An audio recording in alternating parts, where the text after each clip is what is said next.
Dakle, on je pisao politički vodvilj, tu nema dileme. Ja sam poželio u ovom trenutku da prosto pročitamo to iz jednog drugog ugla, ali ne zato što sam se nešto bojao vodvilja ili ga nisam želio ili sam mislio da je plitak, naprotiv. Prosto sam osjećao da živimo u takvom trenutku kada je moguće da povjeruješ da preko noći stvari mogu da se promijene. Dakle, u onom lošem smislu.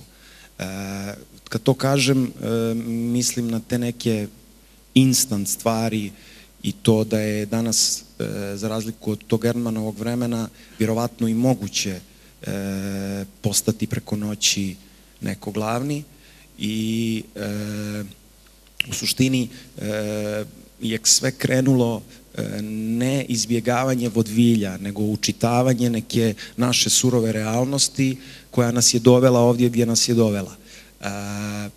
Ja mislim da je stvar u tome da, kako kažem, poželio sam da krenemo iz te noći, da krenemo iz tog nekog magnovenja, iz te noći, iz tog jutra, da više ne znate ni šta je to, iz, ako hoćete, i te neke prve scene za koju ne znate da li je slušate ili je počela predstava ili nije, dakle da se uvučete nekako pod kožu kao voajer, a onda da vas to magnovenje odvede u surovu realnost.